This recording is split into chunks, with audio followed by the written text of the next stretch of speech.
आज बाजारात गेली होती आणि बाजारात मिळणारी ही चटपटीत चण्याची डाळ मला मात्र खूप भारी आवडते. आज म्हणलं ही चण्याची डाळ आपण घरी बनवूयाच. त्यासाठी चण्याची डाळ 5 तासासाठी भिजत ठेवली. आता भिजल्यानंतर गरम पाणी केलं, त्यामध्ये मीठ टाकलं आणि ही डाळ टाकून घेतली. असं का करायचं, गरम पाण्यात का टाकायचं? जर बाहेरच्यासारखी डाळ तुम्हाला घरी बनवायची असेल ना, तर गरम पाण्यामध्ये जरूर टाका. तेव्हाच ती डाळ खुसखुशीत होते, अजिबात कडक होत नाही.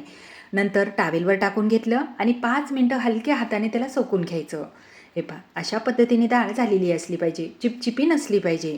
तेल कडकडीत गरम झाल्यानंतर डाळ सोडायची आणि त्यानंतर गॅसची फ्लेम मिडियम करायची. आता उलटपुलट करून जोपर्यंत डाळ वर तरंगत नाही, थोडं तेल शांत होत नाही, तोपर्यंत तळून घ्यायची.